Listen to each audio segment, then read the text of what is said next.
Meera jasmine ಈ ನಟಿ ಯಾರು ತಾನೇ ಗೊತ್ತಿಲ್ಲ ಹೇಳಿ. ಕಡಿಮೆ ಸಿನಿಮಾಗಳನ್ನ ಮಾಡಿದ್ರೂ ಕೂಡ ಎಷ್ಟೋ ಜನಗಳ ಫೇವರೇಟ್ ಹೀರೋಯಿನ್.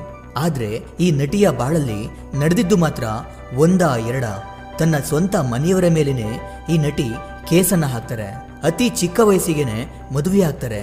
ತನಗಿಂತ ಜಾಸ್ತಿ ವಯಸ್ಸಾಗಿರೋರ್ನ ಮದುವೆ ಆಗ್ಬಿಟ್ಟೆ ಅನ್ನೋ ಕಾರಣಕ್ಕೆ ಗಂಡನನ್ನ ಈ ನಟಿ ಬಿಟ್ಟು ಬಂದ್ರ ಅಥವಾ ದುಡ್ಡಿಗೆ ಆಸೆ ಪಟ್ಟು ಮದುವೆಯಾಗಿದ್ರ? ಪ್ರೀತಿ ಮಾಡಿದ್ದು ಒಬ್ಬನನ್ನ, ಮದುವೆಯಾಗಿದ್ದು ಮತ್ತೊಬ್ಬನನ್ನ. ಕೊನೆಗೆ ಈ ನಟಿಯ ಬದುಕು ಎಷ್ಟರ ಮಟ್ಟಕ್ಕೆ ಹಾಳಾಗ್ಬಿಡುತ್ತೆ ಅಂತ ಕೇಳಿದ್ರೆ ನಿಜಕ್ಕೂ ಬೇಜಾರಾಗುತ್ತೆ. ಆ ಎಲ್ಲಾ ವಿಷಯಗಳನ್ನ ಇವತ್ತು ನಿಮ್ ಜೊತೆ ಹಂಚ್ಕೊಳ್ತಿದ್ದೀನಿ. ಈ ನಟಿಯ ನಿಜವಾದ ಹೆಸರು ಜಾಸ್ಮೈನ್ ಮೇರಿ ಜೋಸೆಫ್ ಅಂತ. ಇವರು ಕ್ರಿಶ್ಚಿಯನ್. ಇವರು ಹುಟ್ಟಿದ್ದು ಕೇರಳದ ತಿರುವಲ್ಲಾದಲ್ಲಿ. ಮೀರಾ ಜಾಸ್ಮಿನ್ ಚಿಕ್ಕಂದಿನಲ್ಲಿ ನಾನೊಬ್ಳು ಡಾಕ್ಟರ್ ಆಗ್ಬೇಕು ಅಂತ ಆಸೆ ಇಟ್ಕೊಂಡಿದ್ರು. ಹೀಗೆ ಒಂದ್ಸಾರಿ ಮೀರಾ ಜಾಸ್ಮಿನ್ ಒಂದು ಪ್ರವಾಸಕ್ಕೆ ಅಂತ ಹೋಗಿದ್ದಾಗ ಸಿನಿಮಾ ಡೈರೆಕ್ಟರ್ ಒಬ್ಬರ ಕಣ್ಣಿಗೆ ಬೀಳ್ತಾರೆ. ಆಗ ಈ ಹುಡುಗಿ ತುಂಬಾ ಸುಂದರವಾಗಿರೋದನ್ನ ಕಂಡು ನೀನು ಸಿನಿಮಾದಲ್ಲಿ ನಟನೆ ಮಾಡ್ತೇನಮ್ಮ ಅಂತ ಕೇಳಿದಾಗ ಮೀರಾ ಜಾಸ್ಮಿನ್ ಇಲ್ಲ ಅಂತ ಹೇಳಿದ್ರಂತೆ. ತದನಂತರ ಅವ್ರಿಗೂ ಕೂಡ ಸಿನಿಮಾದಲ್ಲಿ ನಟಿಸ್ಬೇಕು ಅಂತ ಆಸೆಯಾಗಿ ಮೀರಾ ಜಾಸ್ಮಿನ್ ಆಕ್ಟ್ ಮಾಡೋದಕ್ಕೆ ಒಪ್ಕೊಳ್ತಾರೆ. ಈ ರೀತಿಯಾಗಿ ಮೀರಾ ಜಾಸ್ಮಿನ್ ಸಿನಿಮಾ ರಂಗಕ್ಕೆ ಕಾಲಿಟ್ರು.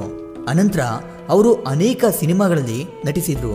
ಅದರಲ್ಲೂ ಕನ್ನಡದಲ್ಲಿ ಪುನೀತ್ ರಾಜ್ಕುಮಾರ್ ಅವರ ಅರಸು ಮತ್ತೆ ಮೌರ್ಯ ಸಿನಿಮಾದಲ್ಲಿ ಮೀರಾ ಜಾಸ್ಮಿನ್ ಅವರ ನಟನೆಗೆ ಎಲ್ಲರೂ ಫಿದಾ ಆಗಿದ್ರು. ಹೀಗೆ ಸಿನಿಮಾ ರಂಗದಲ್ಲಿ ಟಾಪ್ ಹೀರೋಯಿನ್ ಆಗಿ ಬೆಳೆದಂತ ಮೀರಾ ಜಾಸ್ಮಿನ್ ಅವರ ಬದುಕಲ್ಲಿ ಕೆಟ್ಟ ದಿನಗಳು ಬರೋಕೆ ಶುರುವಾಯಿತು. 2004ರಲ್ಲಿ ತನ್ನ ಮನೆಯವರ ವಿರುದ್ಧವಾಗಿಯೇ ಮೀರಾ ಜಾಸ್ಮಿನ್ ದೂರನ್ನ ಕೊಡ್ತಾರೆ. ಯಾಕಂದ್ರೆ ಮೀರಾ ಜಾಸ್ಮಿನ್ ಅವರು ಸಿನಿಮಾಗಳಲ್ಲಿ ನಟನೆ ಮಾಡ್ತಿದ್ರಿಂದ ಅದರಿಂದ ಬರ್ತಿದ್ದಂತ ಹಣವೆಲ್ಲ ಮೀರಾ ಜಾಸ್ಮಿನ್ ಅವರ ಬ್ಯಾಂಕ್ ಅಕೌಂಟ್ಗೆ ಹೋಗ್ತಿತ್ತು. ಆದ್ರೆ ಅವರ ಬ್ಯಾಂಕ್ ಅಕೌಂಟ್ ಅನ್ನ ಅವರ ಮನೆಯವರೇ ಕಂಟ್ರೋಲ್ ಮಾಡ್ತಿದ್ರು. ಆ ಅಕೌಂಟ್ ನಲ್ಲಿ ಇರ್ತಿದ್ದಂತ ಹಣವನ್ನೆಲ್ಲ ಅವರ ಮನೆಯವರೇ ಪಡೆದುಕೊಳ್ತಾ ಇದ್ದಾರೆ ಅಂತ ತನ್ನ ಸ್ವಂತ ಮನೆಯವರ ಮೇಲೇನೆ, ಪೋಷಕರ ಮೇಲೇನೆ ದೂರನ್ನ ಕೊಡ್ತಾರೆ. ಇದರಿಂದ ಅವರ ಮನೆಯವರು ಮೀರಾ ಜಾಸ್ಮಿನ್ನ ಮನೆಯಿಂದ ಹೊರಗಡೆ ಹಾಕ್ತಾರೆ. ಈ ರೀತಿ ತನ್ನ ಸ್ವಂತದವರು ಅಂತ ಅನ್ಸ್ಕೊಂಡವರು ತನ್ನಿಂದ ದೂರವಾದ್ರು. ಆಮೇಲೆ ಕೂಡ ಮೀರಾ ಜಾಸ್ಮಿನ್ ಸಿನಿಮಾಗಳಲ್ಲಿ ನಟಿಸ್ತಾ ಹೋಗ್ತಾರೆ. ಈ ನಡುವೆ ಈ ನಟಿಗೆ ರಾಜೇಶ್ ಅನ್ನುವಂತ ಒಬ್ಬ ಮ್ಯೂಸಿಕ್ ಡೈರೆಕ್ಟರ್ ಪರಿಚಯವಾಗ್ತಾರೆ. ಈ ರಾಜೇಶ್ ಮಲಯಾಳಂ ಸಿನಿಮಾ ಇಂಡಸ್ಟ್ರಿಯಲ್ಲಿ ಒಬ್ಬ ಪ್ರಸಿದ್ಧ ಮ್ಯೂಸಿಕ್ ಡೈರೆಕ್ಟರ್ ಆಗಿದ್ರು. ರಾಜೇಶ್ಗೂ ಮತ್ತೆ ಮೀರಾ ಜಾಸ್ಮಿನ್ಗೂ ಪರಿಚಯ ಹೆಚ್ಚಾಗ್ತಾ ಹೋದಂತೆ ಅವರ ಫ್ರೆಂಡ್ಶಿಪ್ ಅನ್ನೋದು ಪ್ರೀತಿಯಾಗಿ ಬದಲಾಗಿ ಅಲ್ಲಿ ಇಲ್ಲಿ ಅಂತ ಕೈ ಹಿಡಿದು ಓಡಾಡೋಕೆ ಶುರು ಮಾಡ್ಕೊಂಡ್ರು. ಹೀಗಿದ್ದಾಗ ನಟಿ ಮೀರಾ ಜಾಸ್ಮಿನ್ ಒಂದು ಪ್ರೆಸ್ ಮೀಟ್ ನಲ್ಲಿ ನಾನು ರಾಜೇಶ್ ಅವರನ್ನ ಪ್ರೀತಿ ಮಾಡ್ತಿದ್ದೀನಿ, ಅವರನ್ನೇ ಮದುವೆ ಕೂಡ ಆಗ್ತೀನಿ ಅಂತ ಹೇಳ್ಕೊಳ್ತಾರೆ. ಅದು ಎಲ್ಲಾ ಕಡೆಗಳಲ್ಲೂ ಸುದ್ದಿ ಆಗುತ್ತೆ. ಯಾಕಂದ್ರೆ ಮೀರಾ ಜಾಸ್ಮಿನ್ ಆ ಸಮಯದಲ್ಲಿ ತುಂಬಾ ಬೇಡಿಕೆಯಲ್ಲಿದ್ದಂತ ನಟಿ. ಇದಾದ ಕೆಲವು ದಿನಗಳ ನಂತರ ಮೀರಾ ಜಾಸ್ಮಿನ್ ಅವರು ನಾನು ಅನಿಲ್ ಎಂಬ ಹುಡುಗನನ್ನ ಮದುವೆ ಆಗ್ತಿದ್ದೀನಿ ಅಂತ ಹೇಳ್ಕೊಳ್ತಾರೆ. ಈ ವಿಷಯವನ್ನ ಕೇಳಿ ಎಲ್ರಿಗೂ ಆಶ್ಚರ್ಯ ಆಗುತ್ತೆ. ಏನಪ್ಪಾ ಇದು, ಮೀರಾ ಜಾಸ್ಮಿನ್ ಅವರು ಪ್ರೀತಿ ಮಾಡ್ತಿದ್ದು ಮ್ಯೂಸಿಕ್ ಡೈರೆಕ್ಟರ್ ಆದಂತ ರಾಜೇಶ್ ಅವರನ್ನ, ಆದ್ರೆ ಈಗ ನೋಡಿದ್ರೆ ಅನಿಲ್ ಎಂಬ ಯಾರೋ ಮತ್ತೊಬ್ಬನನ್ನ ಮದುವೆ ಆಗ್ತೀನಿ ಅಂತ ಹೇಳ್ತಿದಾರಲ್ಲ ಅಂತ ಎಲ್ರಿಗೂ ಆಶ್ಚರ್ಯ ಆಗುತ್ತೆ. ಆಮೇಲೆ ಗೊತ್ತಾಗುತ್ತೆ ರಾಜೇಶ್ ಮತ್ತು ಮೀರಾ ಜಾಸ್ಮಿನ್ ಅವರ ನಡುವೆ ಕೆಲವು ಭಿನ್ನಾಭಿಪ್ರಾಯಗಳು ಹುಟ್ಕೊಂಡು ಅವರಿಬ್ರು ದೂರವಾಗಿದ್ದಾರೆ ಅಂತ. ನಂತರ ಮೀರಾ ಜಾಸ್ಮಿನ್ ಒಬ್ಬ ಹುಡುಗನನ್ನ ಮದುವೆ ಆಗ್ತಿದ್ದೀನಿ ಅಂತ ಹೇಳ್ಕೊಂಡಿದ್ದಂತ ಆ ಅನಿಲ್ ಎಂಬ ಹುಡುಗ ಯಾರು ಅಂದ್ರೆ ಅವನೊಬ್ಬ ಬಿಸ್ನೆಸ್ ಮ್ಯಾನ್ ಆಗಿದ್ದ, ಮತ್ತೆ ಇಂಜಿನಿಯರ್ ಕೂಡ ಆಗಿ ದುಬೈನಲ್ಲಿ ವಾಸವಿದ್ದು ಸಾಕಷ್ಟು ಹಣವನ್ನ ಗಳಿಸಿದ್ದ. ಆ ಅನಿಲ್ ಎಂಬಾತ ನಟಿ ಮೀರಾ ಜಾಸ್ಮಿನ್ಗೆ ಪರಿಚಯವಾಗ್ತಾನೆ, ಹಾಗೆ ಇಷ್ಟ ಕೂಡ ಆಗ್ತಾನೆ. ಅವನ ಹತ್ತಿರ ಸಾಕಷ್ಟು ದುಡ್ಡಿದೆ ಅನ್ನೋ ಕಾರಣಕ್ಕೆ ನಟಿ ಮೀರಾ ಜಾಸ್ಮಿನ್ ಅವನನ್ನ ಇಷ್ಟಪಟ್ಟಿದ್ರ ಅಥವಾ ಅವನ ಜೊತೆ ದುಬೈನಲ್ಲಿ ಖುಷಿಯಾಗಿರ್ಬೋದು ಅನ್ನೋ ಕಾರಣಕ್ಕೆ ಇಷ್ಟಪಟ್ಟಿದ್ರ ಗೊತ್ತಿಲ್ಲ. ಒಟ್ನಲ್ಲಿ ಅವರಿಬ್ರು ಮದುವೆಯಾಗೋಕೆ ತೀರ್ಮಾನ ಮಾಡಿದ್ರು. ಆದ್ರೆ ಅನಿಲ್ ಅವ್ರಿಗೆ ಮೊದಲೇ ಒಂದು ಮದುವೆಯಾಗಿರುತ್ತೆ. ತನ್ನ ಹೆಂಡತಿ ಜೊತೆಗೆ ಅನಿಲ್ ಅವರು ಅಷ್ಟಾಗಿ ಚೆನ್ನಾಗಿರ್ಲಿಲ್ಲ.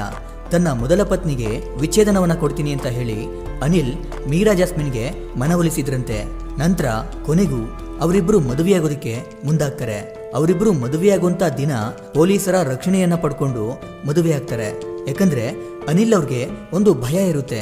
ಅದೇನೆಂದ್ರೆ ತನ್ನ ಮೊದಲ ಹೆಂಡತಿಯ ಕಡೆಯವರು ಬಂದು ನಮ್ಮ ಮದುವೆಯಲ್ಲಿ ಏನಾದ್ರೂ ಗಲಾಟೆ ಮಾಡ್ಬೋದು ಅಂತ ಪೊಲೀಸರ ರಕ್ಷಣೆಯನ್ನ ಪಡ್ಕೊಂಡು ಮದುವೆ ಆಗ್ತಾರೆ.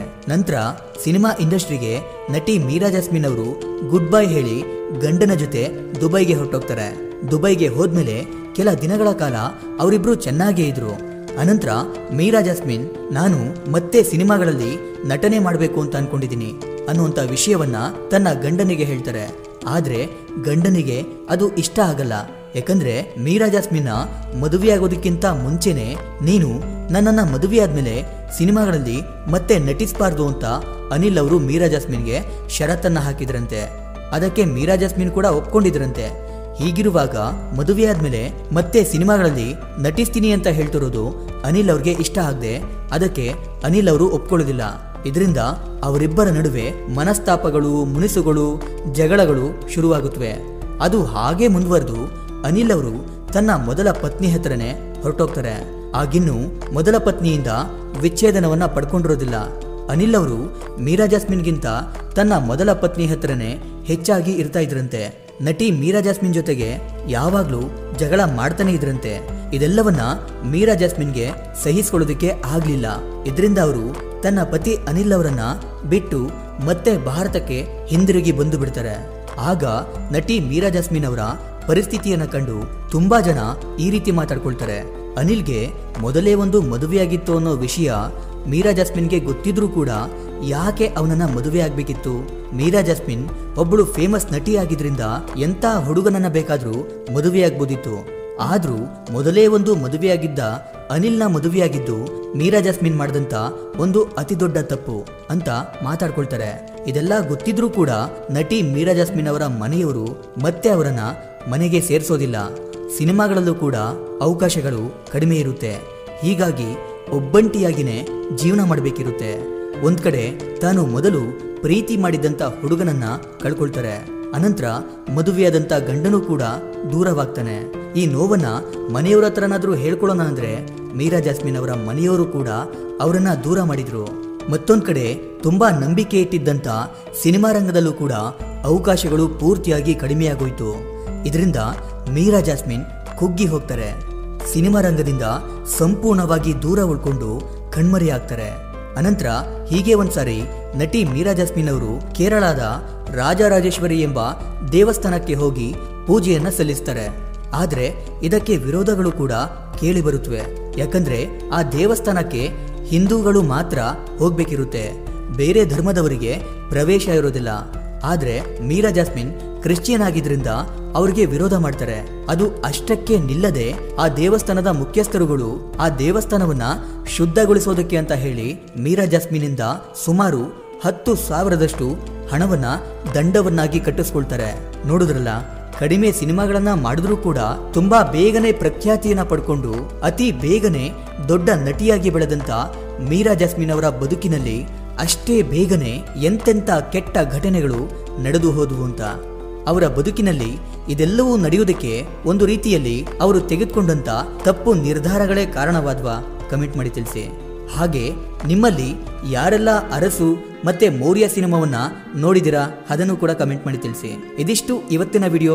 ಈ ವಿಡಿಯೋ ನಿಮಗೆ ಇಷ್ಟ ಆಗಿರುತ್ತೆ ಅನ್ಕೊಂಡು ಮತ್ತೊಂದು ಹೊಸ ವಿಷಯದೊಂದಿಗೆ ಮತ್ತೆ ಬರ್ತೀನಿ. ಕೊನೆಗೆ ನನ್ನ ಈ ಶ್ರಮಕ್ಕೆ ನಿಮ್ಮಿಂದ ಬಯಸೋದು ಕೇವಲ ಒಂದು ಮೆಚ್ಚುಗೆಯನ್ನ ಮಾತ್ರ. Anyway, thank you for watching.